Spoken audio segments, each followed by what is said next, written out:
कोई कंफर्म कर दे अगर आवाज़ सही आ रही है तो मैं स्टार्ट करता हूँ।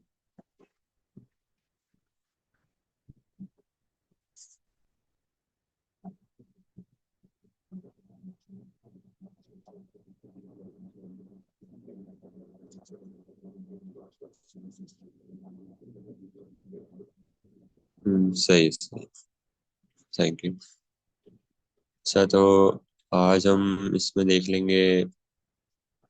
जो क्विज में टॉपिक आया था टेस्टिंग ऑफ हाइपोथेसिस देखेंगे। सही, testing of hypothesis. And secondly हम देख लेंगे एनालिसिस ऑफ वेरिएंस भी देखेंगे जो अ, आप लोगों के मिड टर्म में आएगा। तो इसको वैसे अनोवा भी कहते हैं।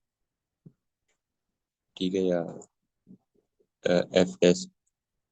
तो ये आप लोगों के मिड टर्म में भी आएगा तो इसको भी देख लेंगे। तो पहले टेस्टिंग ऑफ हाइपोथेसिस कवर कर लेते हैं। सही। उसमें बेसिक ओवरव्यू दे देता हूँ और लाइक किस टाइप के अलग अलग सिचुएशंस आ सकती हैं वो भी हम डिस्कस कर लेते हैं। सही। तो,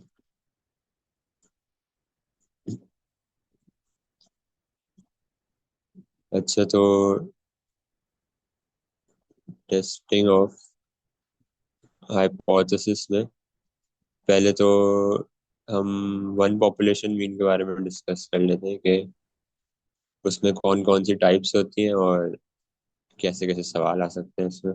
तो उसमें दो टाइप्स होती हैं वन पॉपुलेशन मीन में कि अगर आपका standard population sorry standard deviation अगर नॉन है पॉपुलेशन की। सही। तो हम जी स्टैटिस्टिक यूज करते हैं और अगर स्टैंडर्ड डेविएशन पॉपुलेशन की जो अननोन है। सही है। तो हम टी यूज करेंगे। सही। तो वन पॉपुलेशन मीन का तो ये लाइक बेसिक होता है। और जहाँ थोड़ी कॉम्प्लेक्सिटी शुरू हो जाती है वो बेसिकली होती है टू पॉपुलेशन मीन का। सही। तो उसमें दो टाइप्स होती हैं। एक होती है जहाँ पे जो मीन या जो सैंपल है वो इंडिपेंडेंट होते हैं और दूसरी होती है जहाँ पे मीन या सैंपल्स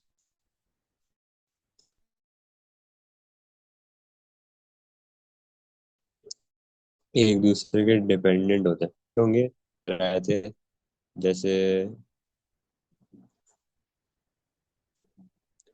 अ, क्या कहते हैं जो पॉपुलेशन स्टैंडर्ड डेविएशन जो है वो अगर यहाँ पर नॉन लिख लेता हूँ। नॉन है तो यहाँ पे हम जेड यूज करते हैं। सही है। और अगेन वंस अगेन यहाँ पे अगर अननोन है तो हम टी यूज करते हैं। ठीक है। अब यहाँ पे टी यूज करने में भी और दो केसेस और आ जाते हैं। तो अगर हम इसको फर्दर डिवाइड करें तो यहाँ पे एक होता है जहाँ पे वेरिएंसेस पॉपुलेशन की वो इक्वल हो। सही है। और यहाँ पे आ जाता है केस बी जिसमें वेरिएंसेस अनइक्वल हो। तो काफी लोग क्विज में भी पूछ रहे थे मुझसे कि थोड़ी उनको कंफ्यूजन थी कि कौन सा किस में लगता है। तो ये बेसिकली इसको पूल टेस्ट भी कहते हैं जो पहला केस होता है। और इसको नॉन पूल कहते हैं। तो इस यहाँ लिख दिया लेकिन पूल टेस्ट जिसमें यहाँ एस पी आ रहा होता है। तो आपने फॉर्मूलाज में भी देखा होगा जो जिसमें एस पी लिखा होता है टी के फॉर्मूला में वो बेसिकली ये वाला होता है। सही है। तो ये चीज़ें होती हैं। इसके अलावा अगर हम देखें डिपेंडेंट वाली साइड में तो वहाँ पे हमारे पास आ जाता है टी पेयर टेस्ट आ जाता है। इसको भी हम अभी डिस्कस कर लेंगे। सही है। और यहाँ जो अननोन वाली जो ये दो चीज़ें इसमें एक और कंफ्यूजन होती है कि अगर ये बताया नहीं हुआ कि जो वेरिएंसेस इक्वल है या अनइक्वल है तो हम ये फॉर्मूला यूज़ करेंगे S large upon S small. Basically जो सैंपल का हमें डेटा दिया होगा या हम निकालेंगे सैंपल स्टैंडर्ड डेविएशन दो दी होंगी ना, एक लार्ज होगी एक स्मॉल होगी। वो अगर क्या कहते हैं, less than equals to two आ जाए, तो हम उसको इक्वल कंसिडर कर लेते हैं। सही। अगर वो ये मतलब स्टेटमेंट ट्रू हो जाए, अगर स्टेटमेंट ट्रू हो जाए तो इक्वल है, और अगर स्टेटमेंट फॉल्स हो जाए तो हम इसको अनइक्वल कंसिडर कर लेते हैं। तो इसमें ध्यान रखिएगा कि आप लोग अ, तकरीबन 3 से 4 डेसिमल प्लेस अपने कैलकुलेटर में डाल दें, ताकि वो आंसर ना वेरी ना करे, क्योंकि अगर यहाँ पे वेरी कर गया तो फिर वो आगे कैलकुलेशंस में मसला हो सकता है। तो ये होता है इसकी। और चीज़ें देख लेते हैं और सारे स्टेप्स कवर कर लेते हैं। तो इस तरह अगर आप स्टेप्स के थ्रू करेंगे तो आपको याद करने में आसान हो जाएगा। सही। पहले हम नल हाइपोथेसिस निकालते हैं। उसमें आप जो साइंस हैं वो ये हो सकता है, ये हो सकता है, ये हो सकता है। सही है। इसके बाद हमारे ऑल्टरनेट हाइपोथेसिस में ये हमारा नल हो गया, ये हो गया ऑल्टरनेट। ऑल्टरनेट में उल्टा होता है, इक्वल्स टू नहीं आता बेसिकली इसमें। सही है। और जो हमारा थर्ड स्टेप होता है, आप अल्फा लिख लिया करें, और ये भी ध्यान से देख लिया करें कि वो वन टेल्ड है या टू टेल्ड है, सवाल में मेंशन होगा ना। तो इक्वालिटी से आपको देख के पता चल जाएगा कि वो वन टेल्ड है या टू टेल्ड। सही है। इसके बाद हम एक टेस्ट स्टैटिस्टिक निकालते हैं। सही है। अब टेस्ट स्टैटिस्टिक के दो तरीके होते हैं। एक होता है हमारे पास क्रिटिकल वैल्यू अप्रोच होती है, और एक हमारे पास पी वैल्यू अप्रोच होती है। सही। तो इसका मैं एक एग्जांपल ले लेता हूँ।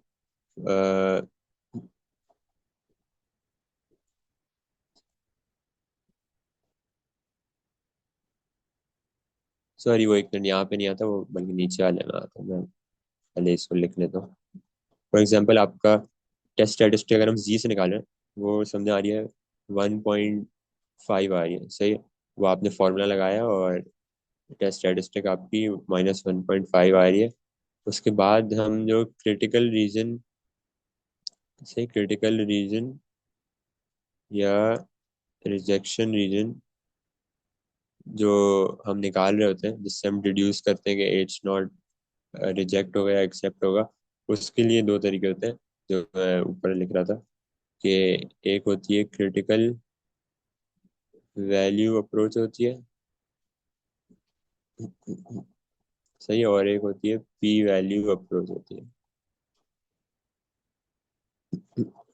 सही है। तो यहाँ पे क्रिटिकल वैल्यू अप्रोच में तो वैसे ही होता है कि हम जी अल्फा चेक कर लेंगे। सही है। और फॉर एग्जांपल अगर अल्फा 0.05 है, तो हम देख लेंगे कि जो भी वैल्यू आ रही है, फॉर एग्जांपल 1.64 आ रही है फॉर एग्जांपल। सही है। और अगर हम H1 का साइन देखते हैं इसमें, we take into consideration H1 sign. सही। तो अगर H1 का साइन ग्रेटर है, फॉर एग्जांपल इस तरह कुछ है। सही है। तो हम H1 का साइन देखेंगे। अगर ये H1 है, तो इससे हमें पता चलेगा कि हमें ग्राफ में किस तरफ वो शेडेड रीजन बना रहे हैं जो हमारा रिजेक्शन रीजन होगा। ग्रेटर है तो हम राइट साइड पे बना लेंगे। सही है। और हम जो क्रिटिकल वैल्यू का साइन है उसको उस हिसाब से लिखेंगे कि अगर यहाँ लेस होता तो सही है, हम इसको फिर इस तरह बना देंगे। ये जो 1.64 है, ये -1.64 बन जाता है। लेकिन यहाँ पे अगर पॉजिटिव है तो हम इसको सिर्फ पॉजिटिव ही लिखेंगे। और इसको हम कंपेयर करेंगे टी स्टैटिस्टिक्स से, जो यहाँ हमने ऊपर निकाली थी ना, जी कैलकुलेटेड जो, सॉरी, टेस्ट स्टैटिस्टिक्स से जो हमने जी कैलकुलेटेड वैल्यू निकाली थी ऊपर।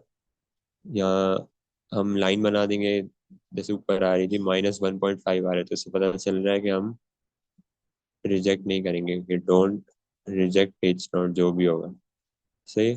और अगर हम दूसरा तरीका जो बहुत लाइक कम यूज होता है लेकिन यूज होता है, जैसे आपके क्विज में भी आया था, तो ये आपको आना चाहिए अच्छे से, क्योंकि मेरे फाइनल में भी पी वैल्यू अप्रोच है वो आई थी, तो काफी बच्चे कंफ्यूज हो गए थे इसमें। तो पी वैल्यू अप्रोच में क्या होता है, P value is basically probability.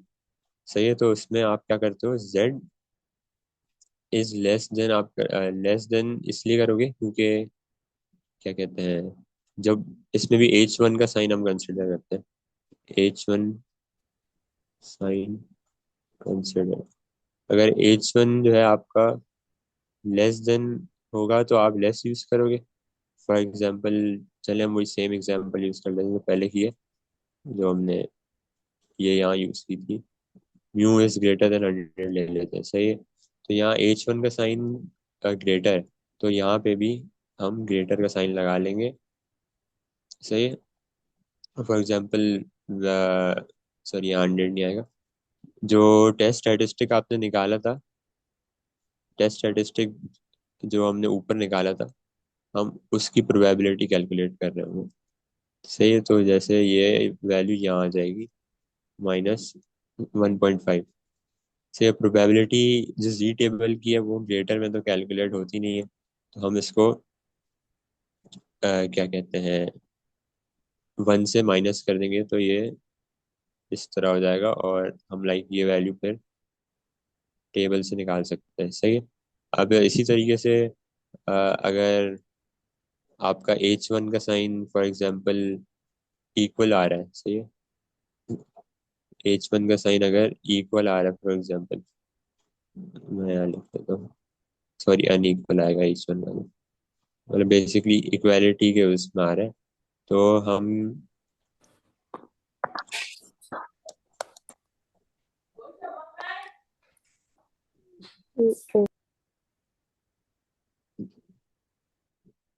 से, तो इसमें क्या होगा कि हम जो है इस तरह करेंगे। सही, और हमें प्रोबेबिलिटी चाहिए होगी,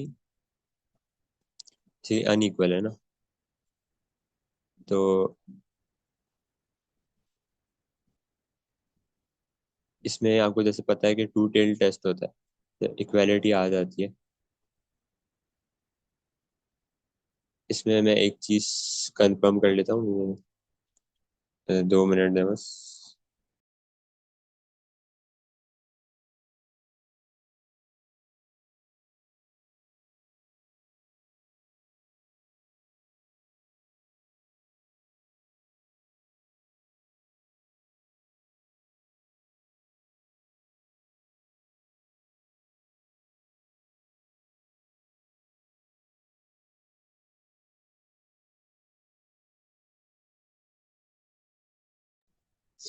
हाँ जी। हाँ, तो मैं यही कंफर्म कर रहा था कि इसमें आप क्या करोगे, जैसे शेडेड रीजन्स बने हुए हैं, तो इसमें आप विजुअलाइजेशन के लिए, आसानी के लिए आप ये कर सकते हो कि इसमें z is less than, for example ये -1.5 ले लो आप, और ये +1.5 ले लो, तो z इज लेस देन -1.5 करो। सही है, क्योंकि हमें ये वाली प्रोबेबिलिटी चाहिए। सही है? और हमें दूसरी कौन सी चाहिए, ये वाली, तो हम प्लस कर देंगे z इज ग्रेटर देन +1.5। अब इसमें जो ये वाला पार्ट है, ये तो आप टेबल के थ्रू डायरेक्टली निकाल सकते हैं, क्योंकि लेस वाला साइन है।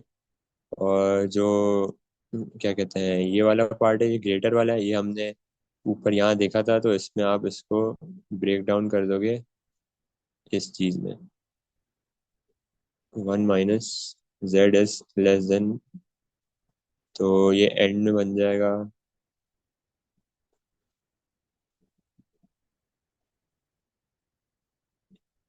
ये आप इस तरह लिख लोगे इसको। सही, अब दोनों लेस में आ गई हैं, तो आप क्या कहते हैं, इनको टेबल के थ्रू कैलकुलेट कर सकते हो। सही है, आप क्रिटिकल रीजन, रिजेक्शन रीजन आप दोनों तरीके आपको आने चाहिए। सही कि वो एग्जाम में कुछ भी पूछ सकते हैं, और फिर कंक्लूजन जो आखिरी स्टेप होता है उसमें आप क्या कहते हैं, जो डिड्यूस किया होता है आप वो लिखते हो, और पूरी स्टेटमेंट लिखना ज़रूरी होती है क्योंकि उसमें आपकी क्या कहते हैं मार्क्स कट सकते हैं अगर आप नहीं लिखते हो तो। ठीक है, ये मोस्टली ऐसे वन पॉपुलेशन और टू पॉपुलेशन में इसी तरह होता है, लेकिन टू पॉपुलेशन में एक और एडिशनल चीज़ आ जाती है तो वो डिस्कस कर लेते हैं।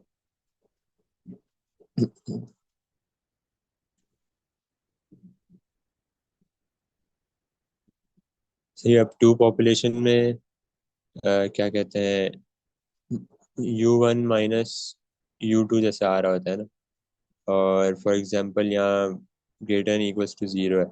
पहले तो आपको देखना होता है कि जो आपका हाइपोथेसिस है वो बन क्या रहा है।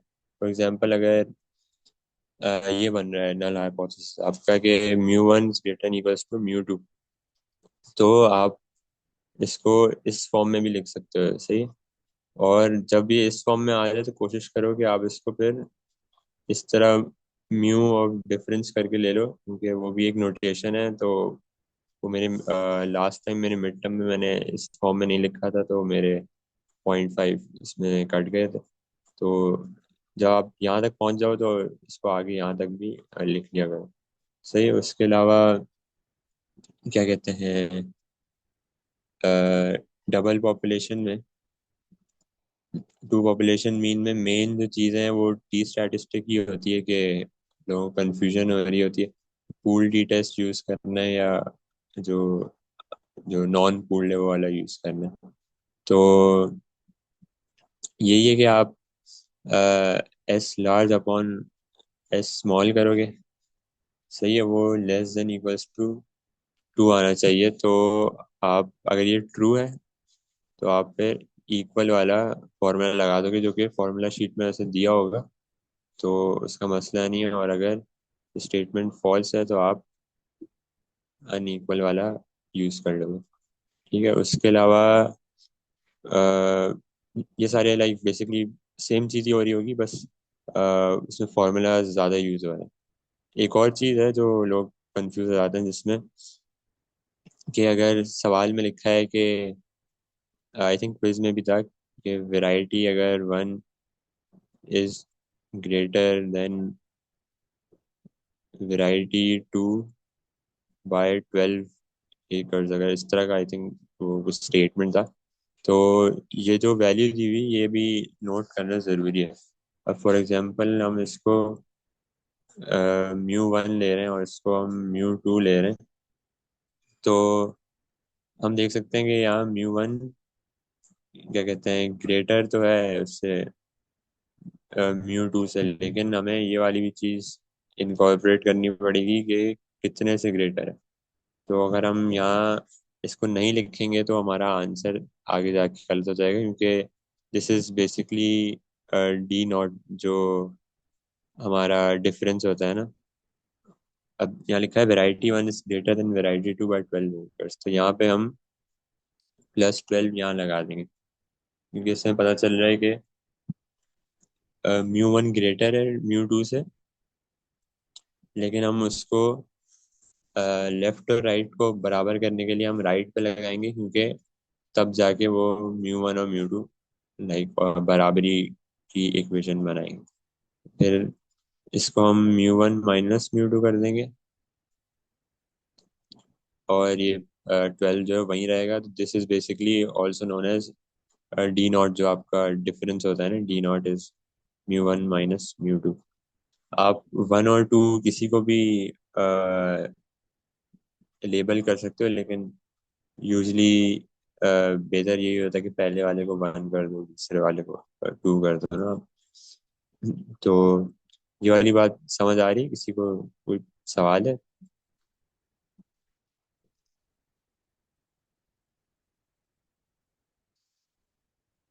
अ, इसके अलावा आई वुड से कि जो हमारा जो टी पेयर टेस्ट होता है उसमें भी कुछ सवाल आए थे क्विज में बच्चों के कि हमें जैसे डिफरेंस का टेबल निकालना होता है।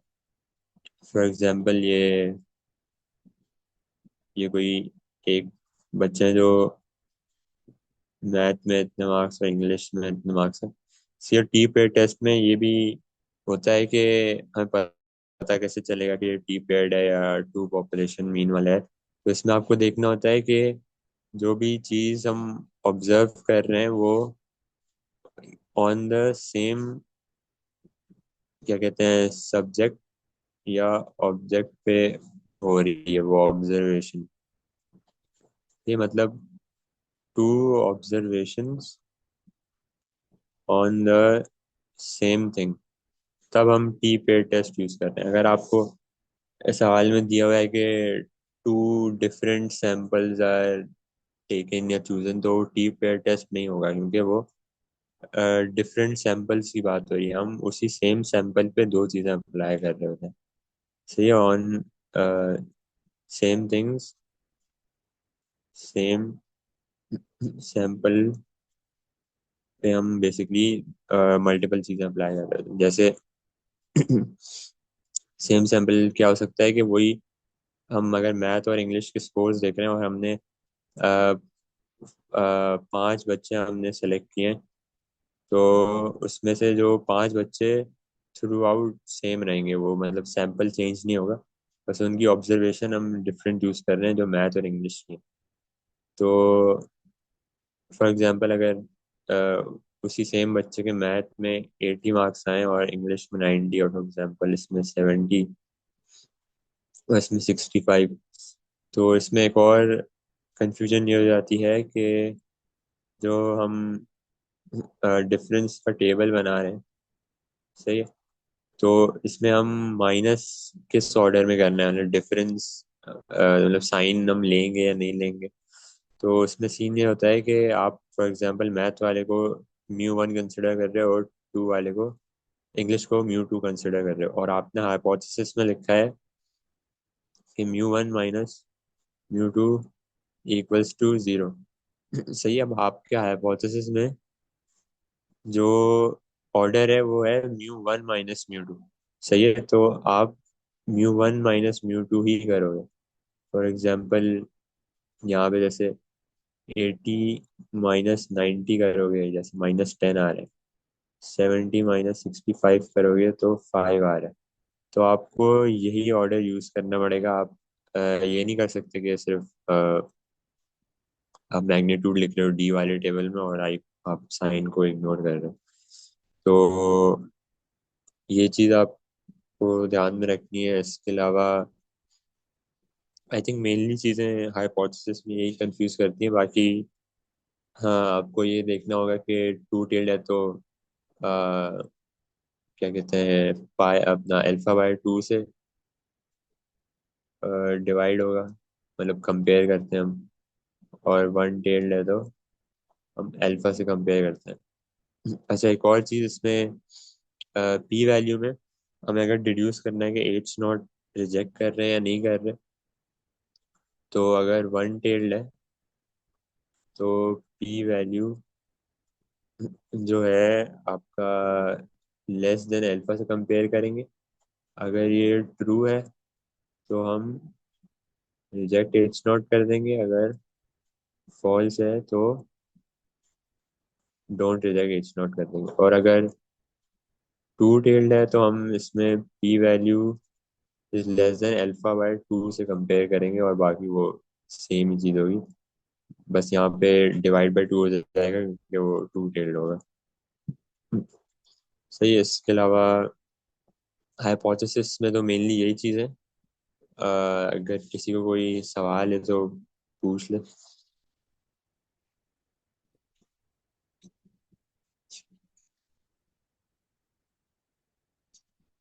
तो अगर हाइपोथेसिस में नहीं है तो हम वो एनालिसिस ऑफ वेरिएंस कवर कर लेते। सही, क्योंकि वो आपके मिड टर्म में आएगा। तो मैं उसको एक मिनट लिख देता हूँ।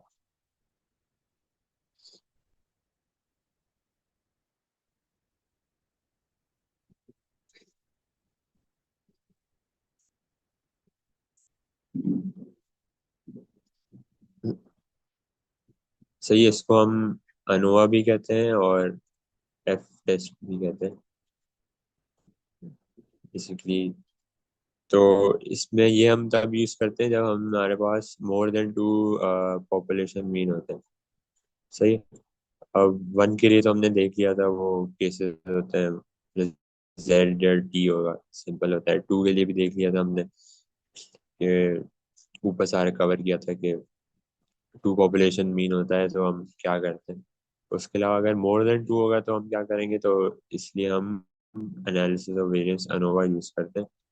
मोर देन टू पॉपुलेशन मीन लेने से। तो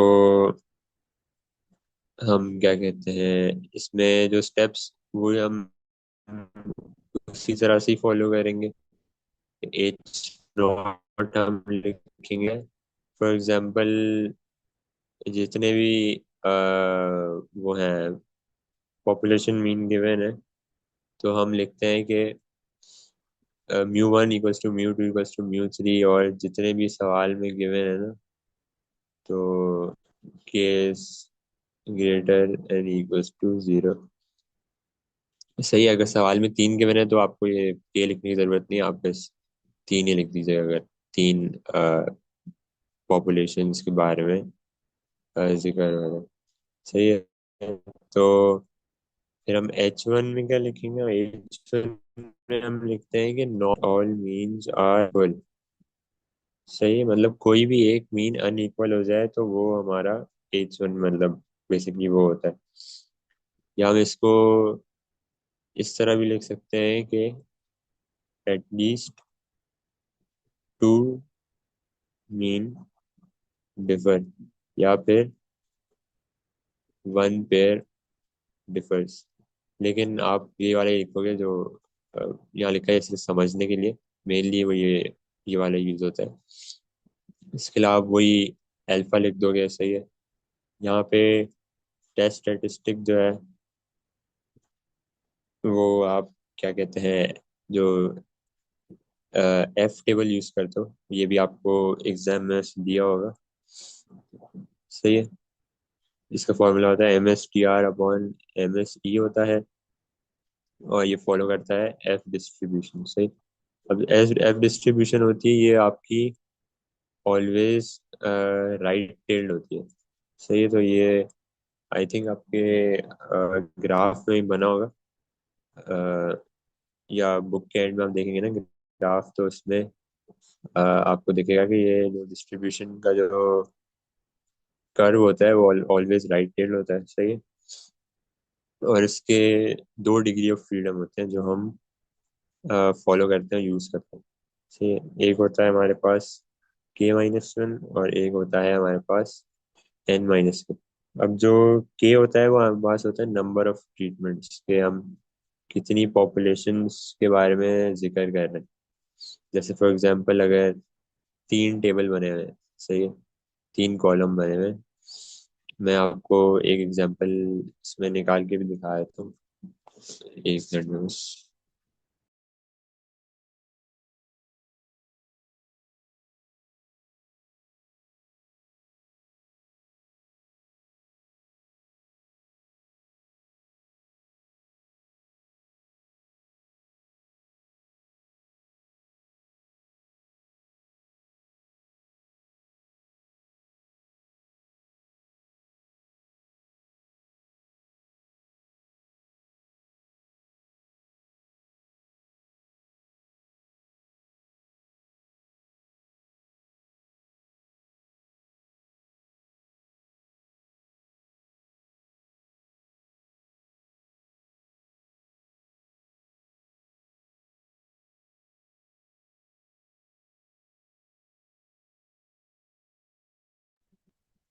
अच्छा, तो ये वाला एग्जांपल है, और सही, इसमें हम पहले देख लेते हैं कि इससे पहले से कुछ लिखा हुआ है थोड़ी चीजें, तो यहाँ देख लेते हैं पहले कि four different paints are advise advertise as having the same drying time. To check the manufacturers claims 5 samples are tested for each of the paints. ठीक है, अब पता चल रहा है कि 4 डिफरेंट पेंट्स की बात हो रही है। ठीक है, यहाँ पे एक पॉपुलेशन नहीं है, दो भी नहीं है, बल्कि 4 है। तो मोर देन 2 है, तो इस तरह से पता चल रहा है कि यहाँ हम एफ टेस्ट चूज करेंगे। और हर पॉपुलेशन की हमारे पास 5 वैल्यू है। सही। अब इसमें फॉर्मूलाज तो वैसे आपको दिए हुए होंगे, लेकिन पहले आपको मतलब एडवाइस यही है कि आप हर पॉपुलेशन की ना आप वो निकाल लें, क्या कहते हैं, मीन और स्टैंडर्ड डेविएशन, या मीन और वेरिएंस निकाल लें आप। सही।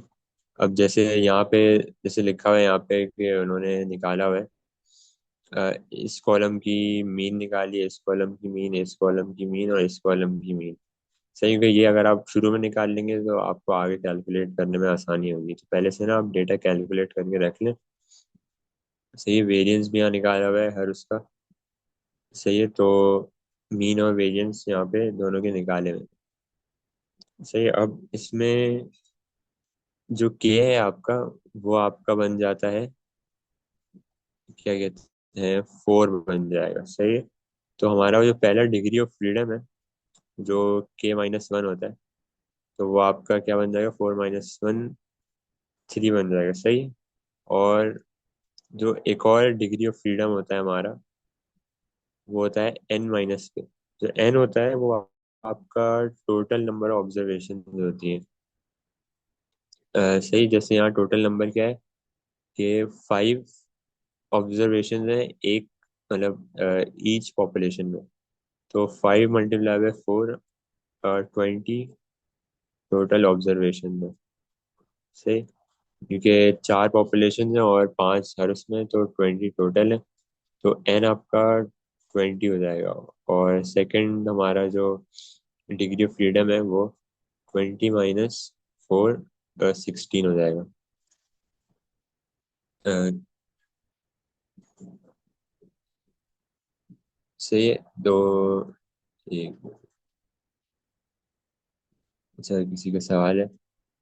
अच्छा, सवाल है कि when can we use calculator to calculate mean and standard deviation and when it is important to show working.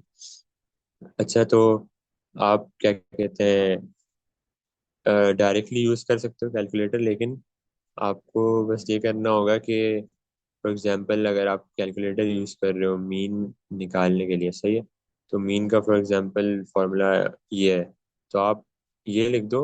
और क्या कहते हैं, टेबल में फॉर एग्जांपल मैं पेंट 1 की वैल्यूज निकालना चाह रहा हूँ। सही, तो आप ये टेबल कैलकुलेट कॉलम बना सकते हो कैलकुलेटर में, और ये ना आपको कैलकुलेशंस निकाल के दे देगा। तो आपको वो ये वैल्यू भी दे देगा, और ये वैल्यू तो आप लाइक देख रही है ना, तो आप बस यहाँ लिख दो।